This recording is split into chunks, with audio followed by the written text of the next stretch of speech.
Why, hello there, everybody.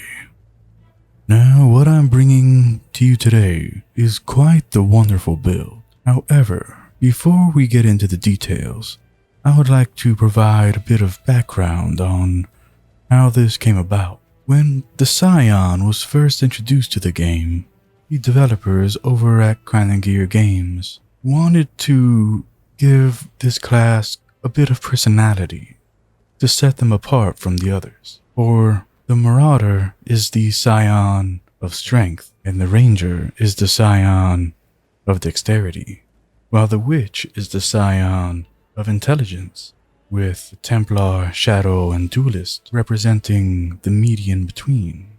So then what is the Scion if they are meant to embody all three? So what the developers over at Grinding Gear Games decided on was that the Spectral series would be directly associated with the Scion as a skill type that represented all three of the base attributes. And so were born Spectral Throw, Animate Weapons, and Animate Guardians. Yes, these were intended to be the representative aspects of the Scion.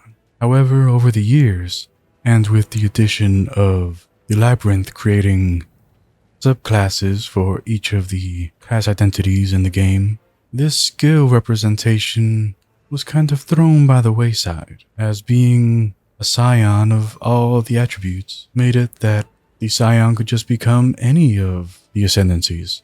But as I mentioned at the end of all my videos, I am an old man, and so I still remember the old ways.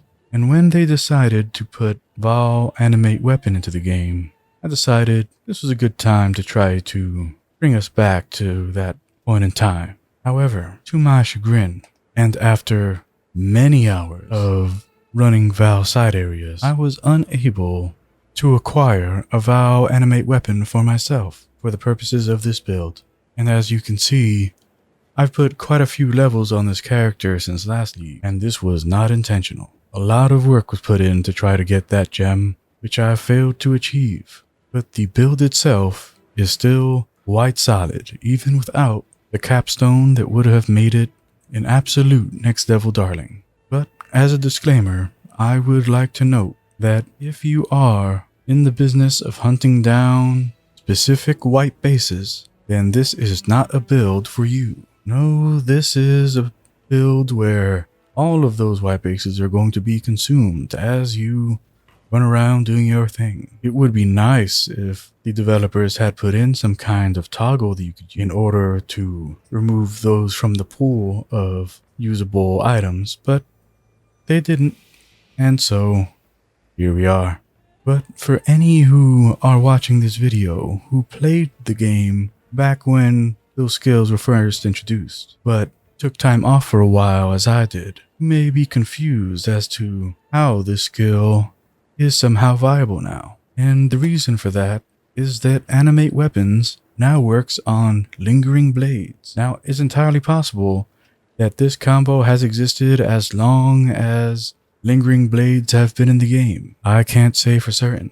No, I haven't been playing the game during the leagues when they added those skills, so as far as I know, this combination of skills has been in the game since whenever Bladefall was originally added. And Bladefall is our main weapon for raiding our Lingering Blades in order to get things going nice and spicy. However, instead of directly casting our Animate Weapons, we are instead using an Arcanist brand, just to make it a bit more dynamic than directly casting it. With that out of the way, let's take a look at our skill build. We're running Flame Dash as our movement skill. Doesn't really play a huge role. It's just the movement tech that this character has been using for quite a few builds now. Along with that, we are running quite a few auras, including Herald of Ice, Precision, Herald of Ash, Herald of Thunder, and Clarity. We've also got Enduring Cry and Summon Carrion Golem in there for good measure. Now, an amazing thing about Summon Carrion Golem is that final clause you see there. While yes, increasing our minions' maximum health is nice and all, and making it that our golem is stronger based on the number of non-golem minions near them is also pretty good. You cannot deny the amazing utility of having this minion go and add flat damage to all of your minions. That is amazing synergy for what we have going here. Now for our animate weapons itself, we have it being supported by Arcanist Brand, as I mentioned, minion speed support, and minion damage support. And for our blade fall, we have it being supported by added cold damage, arcane surge, and archmage. Yes, this is an amazingly potent combination, as we will see. In terms of the gear, we don't have anything of particular note here. Some zealot gloves that have some dexterity and accuracy on them, some boots that give a nice flat life and some additional evasion, as well as some good resistances. A diamond ring for regeneration and also additional resistances. This pyre, which we've been wearing for a while now, they give us some very nice resistance buffs, as well as converting some of our cold damage to fire damage, which isn't necessary for this, but it's a ring that this character was just wearing, so it doesn't hurt to have it. And our helmet just gives some additional resistances. But the main thing we've got going here is that we are wearing two weapons that give us a large amount of minion damage. So this Abyssal Scepter gives us an additional 49% minion damage, and this Crystal Scepter gives us an additional 42% minion damage. And when we look at our skill tree, we see that we have moved into the Necromancer Ascendancy, which gives us even more minion damage, as well as making it that our auras increase the attack and cast speed of all our allies, which includes our minions. And as an extra bit of utility that we will see shortly, it also makes it that if we consumed the corpse recently, then ourselves and our minions have increased area of effect. Now what makes that last one so interesting is that with the recent update, we now have the regeneration masteries, and one of the regeneration masteries makes it that every 3 seconds we passively consume a corpse to recover life. We're getting healed, and we're giving ourselves increased area of effect, all in one fell swoop. And it's happening as long as there are bodies on the ground, which of course there will always be. As far as our skill build goes, we went for lots of regen, lots of life. I grabbed this jewel slot here and gave it a basic jewel that increases minion attack and cast speed, as well as adding some flat damage to my minions. Not a necessary addition, but if you've got it, use it.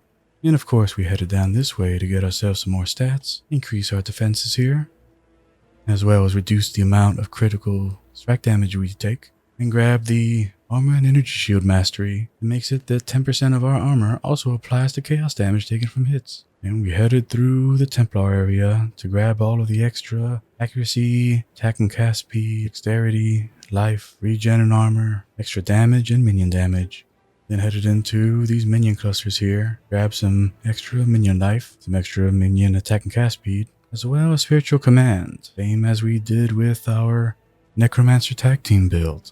And of course we took the minion offense mastery. It makes it that minion attacks overwhelm enemy physical damage reduction. Took a little ride up top to grab some more stats, then into more life. Grab the life mastery to give even more flat life. Then in the reservation mastery cluster here, we grab the extra reservation efficiency, as well as the mastery that adds extra damage for each of the aura or herald skills affecting us. And down here, as I mentioned, we grab this lovely regeneration cluster they have here now, which not only gives us some base regeneration, also makes it that every 4 seconds we regenerate 15% of our life over 1 second. And of course some extra defenses here, including some additional elemental resistances, and the Armor and Energy Shield Mastery makes it that 10% of the physical damage from hits is taken as chaos damage, which as we mentioned before, coincides with our other mastery that makes it that chaos damage we take from hits has 10% of the damage applied as damage hitting our armor. So the more armor we have, the less chaos damage we take. And of course, in this big cluster here, for the extra minion damage and life, extra minion damage and attack speed, extra regeneration for both ourselves and our minions, and spiritual aid, which makes it that all of that damage that we have going applies to both our minions and ourselves.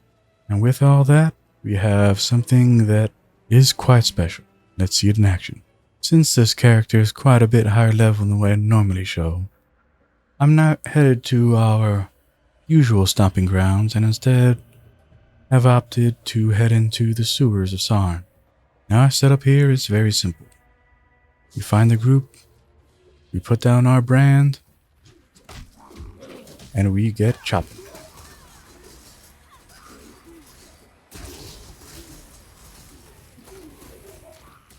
And every time we get a new lingering blade friend, things start to get spicy. Yes, they are a torrent of death and destruction that will not be denied.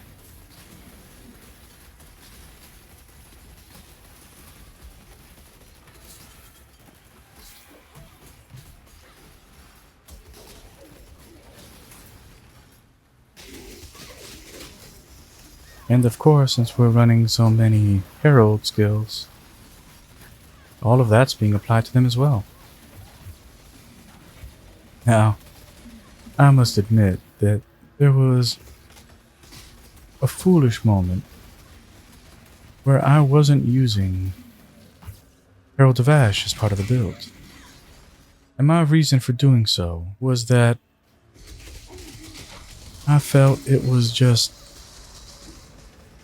unnecessary for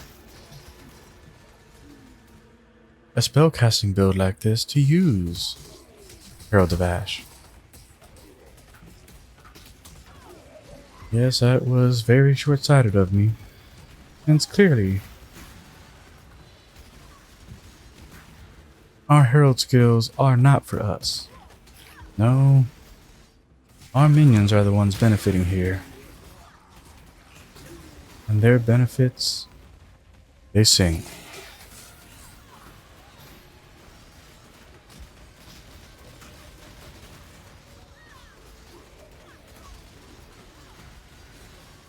I cannot praise this build enough. If you are not hunting down item bases, then do yourselves a favor and try this out because it is a lot of fun. Anyways, that's going to be it for this video. As always, if you found these tips helpful and like listening to this old man talk about RPGs, then I appreciate doing all the YouTube stuff. Like, comment, and subscribe. Until next time, Vae Victus, Vires and Numeris, and bye.